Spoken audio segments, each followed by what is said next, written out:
We started day one bright and early with breakfast, after spotting a small boulangerie right in the neighborhood we were staying in the 18th arrondissement. After that, we made our way to Two Doors Coffee, which had great Google reviews.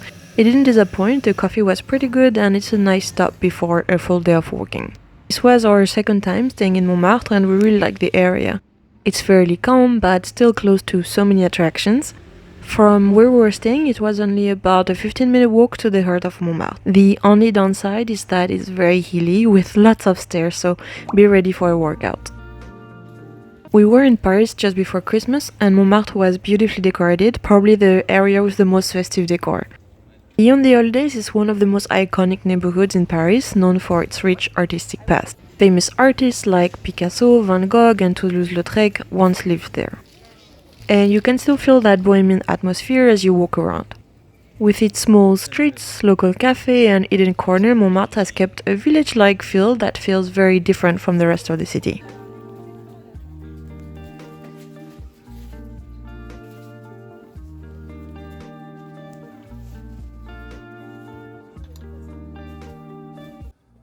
We then made our way up to the Sacré-Cœur, which is always very busy with tourists no matter when you visit. It's one of the spots that's popular year-round, so crowds are pretty much guaranteed.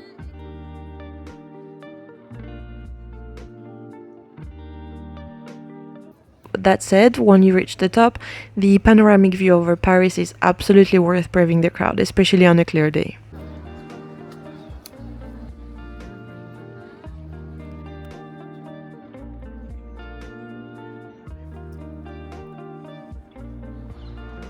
Heading back down the hill, we came across Halle Saint Pierre. This is such a cool spot. Inside there's a cafe and a bookstore, and the architecture is stunning. The glass roofs and metal framework are typical of the Baltard style.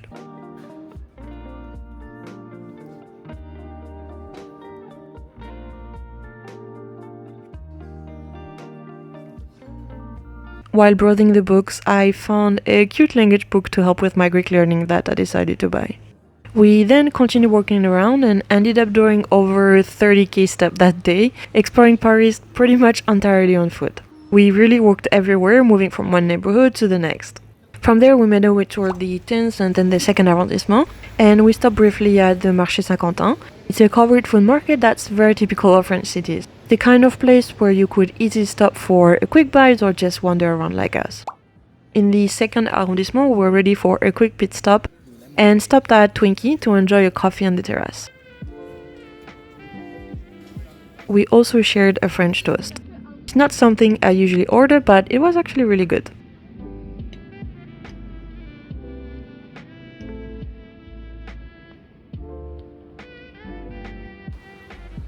After that, we kept walking, and honestly, there was a lot more walking ahead this day.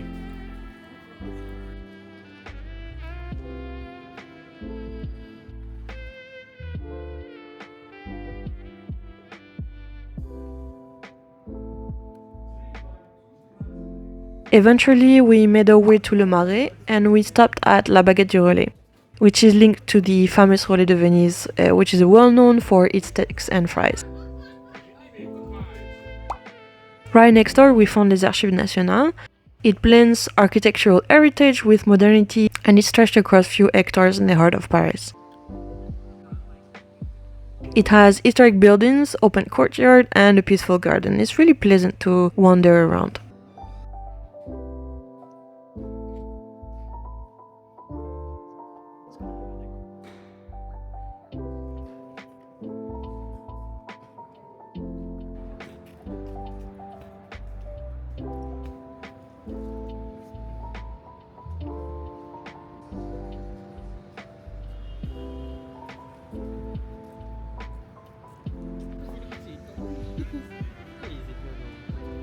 As the sun began to set, we arrived at the Hôtel de Ville, which is Paris Town Hall. The timing couldn't have been better, with beautiful Christmas displays, animated polar animals, and festive lights illuminating the facade.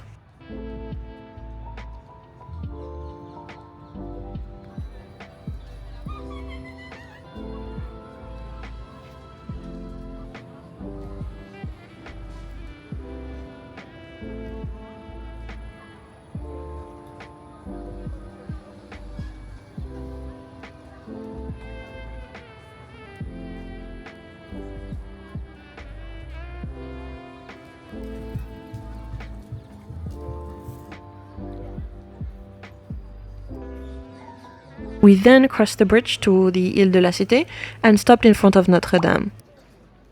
After the devastating fire a few years ago, the cathedral has now been fully restored and is once again open to visitors. I'm not sure I ever visited the interior as a child, but we didn't go inside this time. Instead, we just sat nearby, watching the structure and listening to the bells, which felt incredibly peaceful. On the other side of the island, we came across the Notre Dame Christmas market, located right next to the famous Shakespeare and Company bookstore.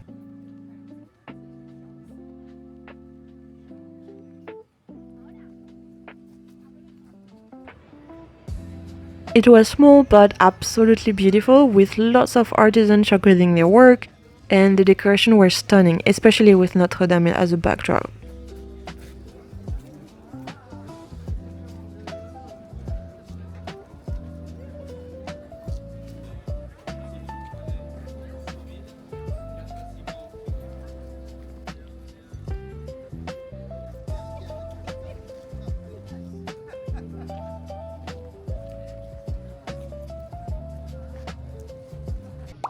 While walking through the Latin Quarter, we stumbled upon La Crème de Paris and stopped in for a sweet treat. After that, we were definitely ready for a digestive walk, and we continued exploring the Latin Quarter before strolling along the Seine.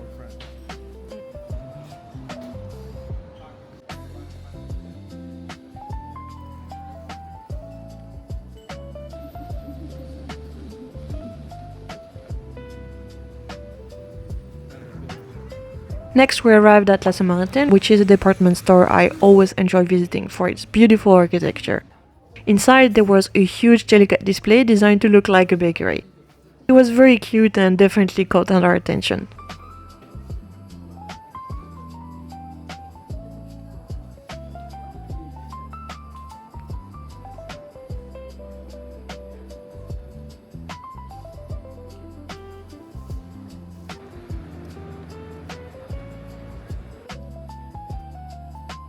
More walking around followed, this time through the first arrondissement.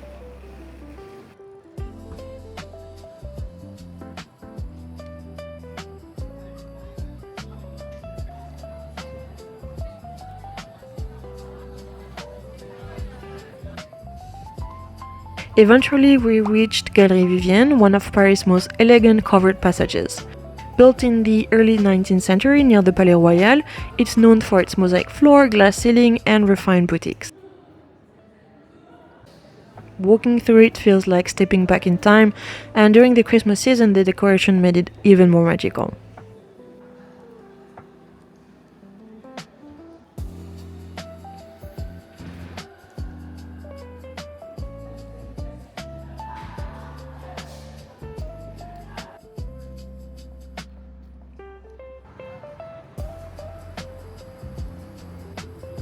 Our last stop of the day was Place Vendôme, which is one of the most iconic squares in Paris and definitely a must-see during the festive season.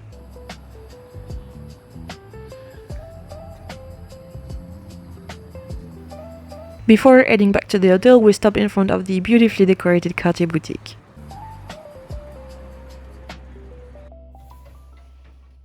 Back at the hotel, here's a quick tour of our small room.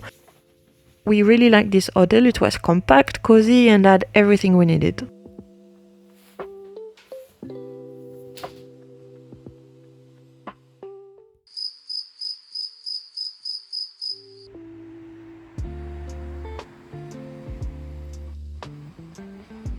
We started day 2 with breakfast at P1, a bakery just around the corner from our hotel. Everything looked incredible, and it was honestly hard to choose. I went for a praline pain au chocolat, which was absolutely delicious. If we had more time, we definitely would have gone back every morning.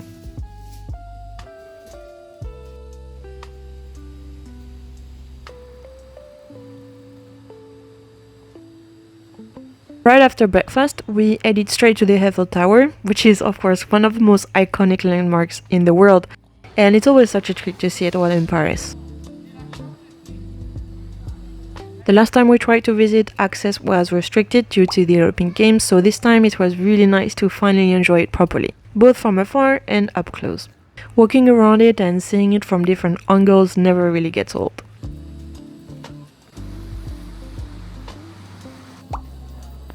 Just next to it we come across the Eiffel Tower Christmas market. It was quite large with lots of stalls and especially lots of food options, making it a great stop if you're feeling hungry or just want to soak up the festive atmosphere with the tower right behind you.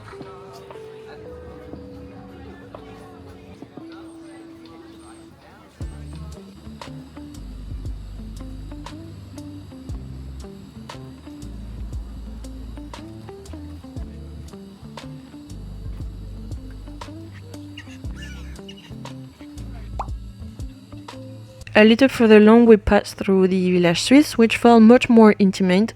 It was smaller, quieter, with a cozy atmosphere and a fireplace.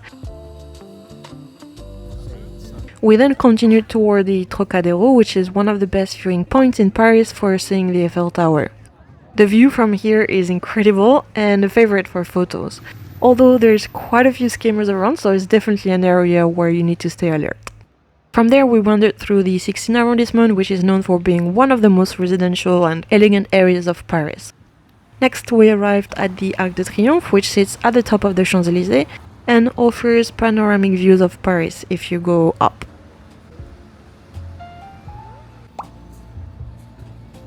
From there we walked on the Champs-Élysées itself. As always, it was very busy.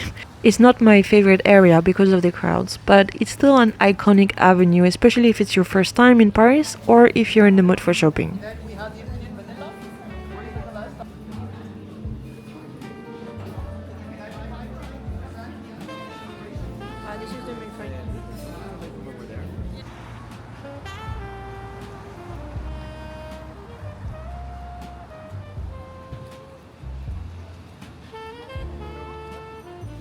It started to rain, and after all the walking we're more than ready for lunch, so we stopped at Le Pontier, where we share a croque-monsieur with fries. It was a perfect comfort food for a rainy day in Paris.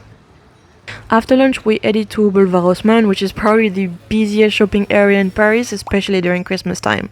This is where some of the city's most famous department stores are located, and during the festive season it can feel extremely crowded and overwhelming.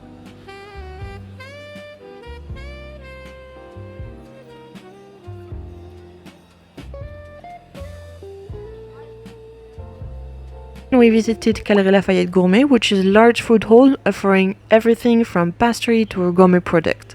It was also very crowded, but a bit more manageable, and we were able to walk around and browse.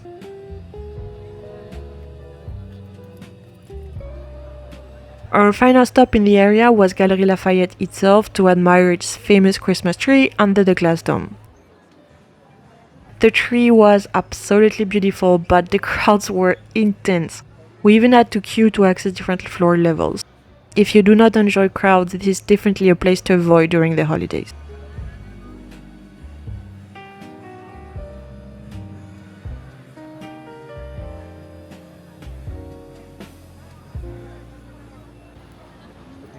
After that crowd bath, we were pretty exhausted, so we just walked toward Rue Saint-Honoré, a lovely street to admire Christmas lights and festive shop windows, especially from luxury brands like Chanel and Louis Vuitton.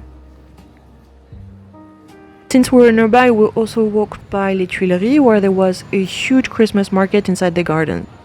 To finish the day on a sweet note, we stopped at Sébastien Gaudard, a historic Parisian pastry shop known for its classic dessert. I enjoyed an éclair, which is my all-time favorite pastry.